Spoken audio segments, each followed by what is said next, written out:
All right, so we are live here. Hey, Facebook Live, everybody. I'm not going to give you the finger. I'm going to use my finger. We're here with Becky Blanton. I want you to curl your finger, and I want you to get ready to share this Facebook Live to help her spread her message, because it's all about homelessness.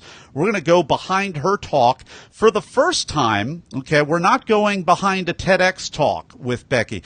Becky is a TED Global alumni. So we've got our first TED Talk giver without the X, the local X on the end. Congratulations, Becky. I know it was a few years ago, so I'm so glad to have you on. We have others in the queue in future weeks, so no longer is this just one type of talk. I've always said it's branded talks. Really honored to have you on, and one of the ways that we can show our gratitude is by doing this. Don't do this like out of The Shining or something. This isn't. Don't just do this to be creepy. Do this to press the share button on this, because I know that we have well over 1 million people who are homeless in the United States right now. And we're going to go behind this talk. I've never done an interview on homelessness or temporary working homelessness, which is what we're going to hear from Becky here in a moment. So I've read your bio. The website is, and I'm moving windows around to find, beckyblanton.com, so I need to know that. Right. And we're pretty much ready to rock. If you can give me a 5 count, Becky, 1, 2, 3, 4, 5. 1, 2, 3, 4, 5. We're about even, so you ready to rock? Ready to rock. All right, so am I. We're going to go live in 3, 2. We are live with TED Global alumni, Becky Blanton. Becky, are you ready to talk? I'm ready to talk. Let's do it. Becky Blanton is a TED Global speaker and a full-time ghostwriter. Becky is currently a part-time RVer, an associate editor for Airstream Life magazine, and working on her 3rd van conversion. Becky's learning to sail. She enjoys ocean kayaking and camping, obviously. Former journalist and photojournalist, Becky loves photography as well. Becky Blanton, welcome to the talk.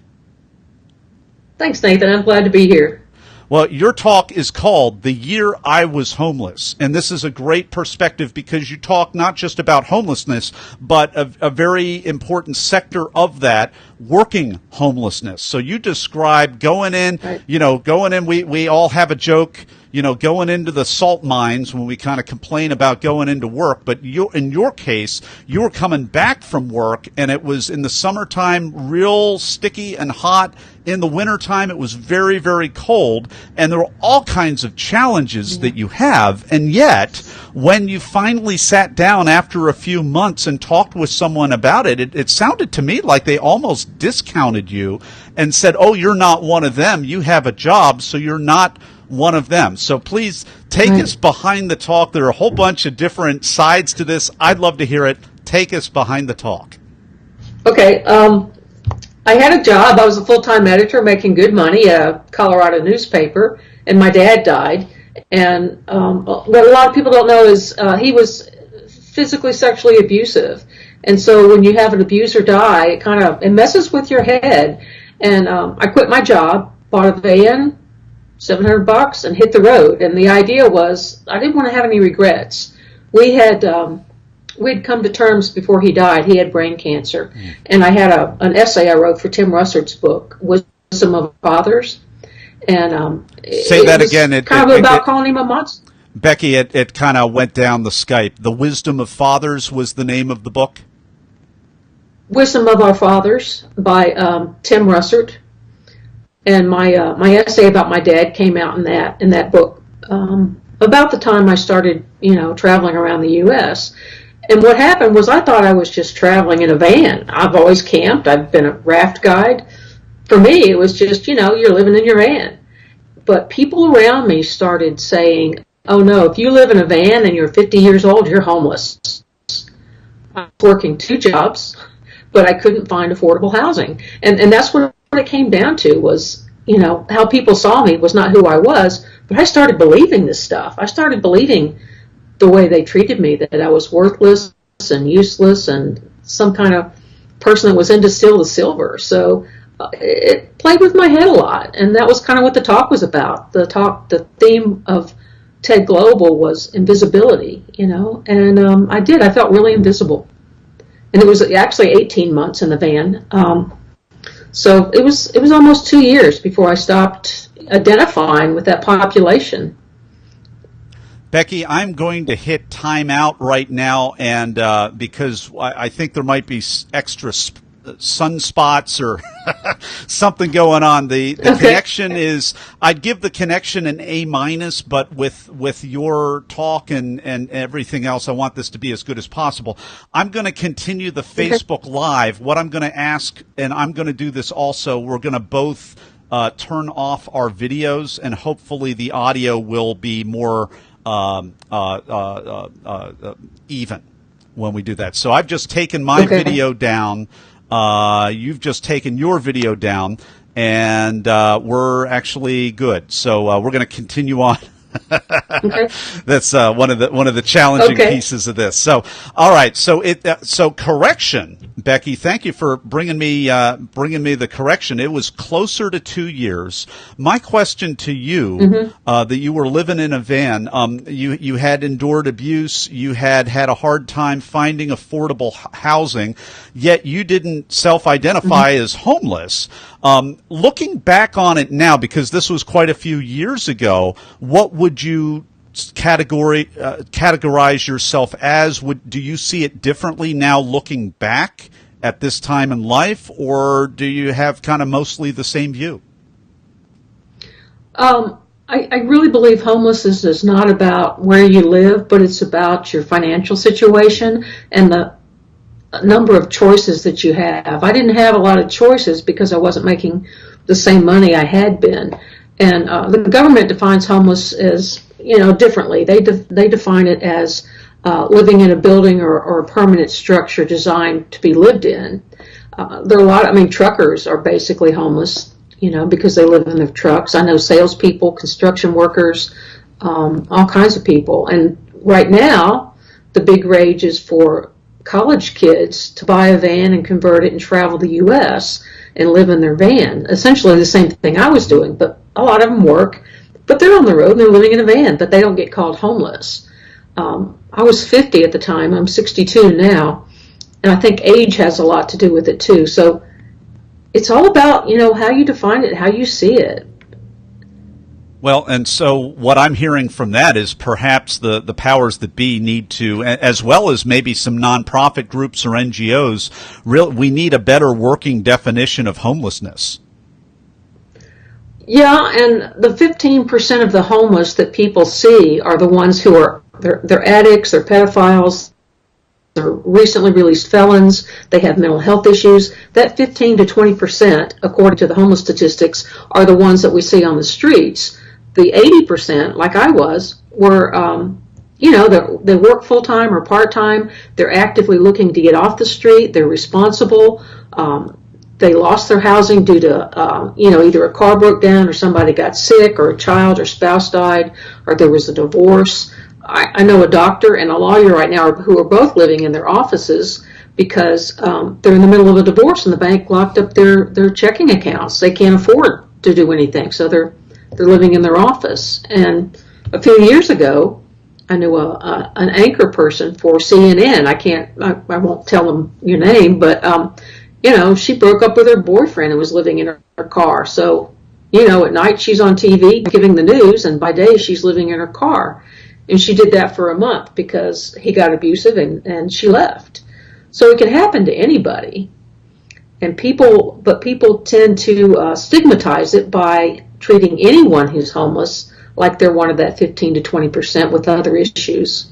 Yeah, and I think we could add to the list, if my memory is correct, a whole bunch of staffers working in Senate and representative offices in Washington, D.C. I've heard that they a lot of times can pull out cots and live right there, pull all-nighters and then some. So this definition of homelessness really needs to be either expanded or constricted. It seems like there's a stigmatized 20% for valid reasons or by society's view, and then there's another 80% of the working homeless who are in maybe more of a empowered situation within that demographic. Is that a fair way to look at it, Becky, or would you describe it in a different way? No, I think that's very fair. And, if you just Google famous homeless people, Dr. Phil was homeless. When he was 12, he lived in a car with his dad. Jim Carrey, Halle Berry, the guy that plays James Bond, Jewel. Just Google it. There's hundreds of CEOs and business owners who were homeless at one point in their life. So we've been talking with our first TED Global guest, Becky Blanton. We're having a pretty deep conversation about homelessness, which is another first for Be the Talk podcast. But we want to pivot over to you, Talk Universe. We want to go behind the talk, and we're going to do that in just a moment in the Blitz Round. And we're back with Becky Blanton. It is time for the Blitz Round, in which I'm going to ask Becky a series of either-or questions related to the preparation and performance of her TED Talk. Not a TEDx one this time. It's a TED Talk, so this might be a little bit different. So, Becky, you ready to go? Ready to go. All right. Well, first question, were you selected to speak or did you apply? This is almost a silly question because I think everybody may know the answer to this. I won a contest. Zombies got me to TED. Seriously, zombies got me to TED. I applied for a contest that Dan Pink was hosting, and I was one of three winners. The famous business author, To Sell Is Human, Drive, A Whole New Mind, et cetera, et cetera. That Daniel Pink. Right. Yeah. Oh, go on. And so he had a contest, and he picked the top three answers, and the contest was what would the next chapter in the adventures of Johnny Bunko be? And my answer was stay hungry, in a famous Steve Jobs perspective. And so then you had to get people to vote for you, and the way I boosted my votes was I actually wrote the chapter. I was the only contestant to do that, but I actually wrote the chapter. I got some friends to illustrate it, and I was 100 votes out of first place when Seth Godin stepped in. The number one marketing genius alive today, correct? That's Seth Godin. Wow, this gets better and better. Yeah. Yeah, so I didn't ask him or anything. I was in a social media group of his, and I was very active and helped a lot of people, and he thought I deserved it. So he asked his followers to vote for me, and I kind of shot to first place, and then I won a trip to TED. So the prize was a trip to TED just to attend. And then they decided at the last minute, the TED organizers, that they wanted to invite all the attendees to submit a pitch for a talk. So I submitted a talk, and mine was selected, and that's how I got to speak at TED. But the book, the chapter, was about zombies. Wow. And I think you can still download it. You can still download it at Dan Pink's website. But, the last chapter talks about zombies. So that's how I say zombies got me to TED, so it's going to be kind of hard to duplicate or replicate that. So, okay, so I don't usually spend this much time on the first question, but this is highly unusual story, which is part of the reason we pivoted early. I knew something about this was coming up, but Dan Pink holds a competition and it was, I think I have the Johnny Bunko book myself. That was a cartoon book on business, correct? Something along those lines. Yeah. So you submitted. Yes. You submitted a piece for that, and the prize was not to go on the TED stage. Obviously, it was a trip to go see TED, which is almost as good. While you got there, the powers that be decided to give you another opportunity to actually pitch to be a TED speaker, and you won. Yeah. Wow. Yeah. And I think Talk Universe, in case your hopes are up, I think that might have been like a one-shot deal. I think for all of us. So, wow. Well, great. Well, I actually had two talks. I actually had two talks okay. Accepted, and Dan and the organizer that selected the talks were kind of torn between which one. They liked both of them. So I had two potential TED Talks, and they had to pick one. So they picked the homeless one. Wow. Okay. Well, all right. Well, everything's downhill from here, folks. Okay. You walk out on stage. Did you have nerves, or were you in the zone, or neither, or both? I was nervous. I went outside and cried for an hour afterwards. But that was the first time I ever spoke publicly anywhere in my life. Well, this is getting even better here, Talk Universe. First public speaking opportunity is not your local Toastmasters down the street, but TED Global. Yeah. Again, and probably another one-shot deal for that. Okay. Well, what was that experience like? Did you just kind of compartmentalize that in your head and said, I'll think and process that piece after I'm done, or did you find another way just to go through with this? I rappelled out of helicopters in college. I was an ROTC, and I never felt as nervous jumping out of a good helicopter as I did getting on that TED stage. It was I was shaking. It was and then there was all the applause at the end, and it was standing room only, and Dan Pink was in the front row, and I shook his hand after the talk and thanked him for the opportunity, and I really don't remember it. And as a matter of fact, I've never watched my own TED Talk. Oh. Well, hey, here's a hint.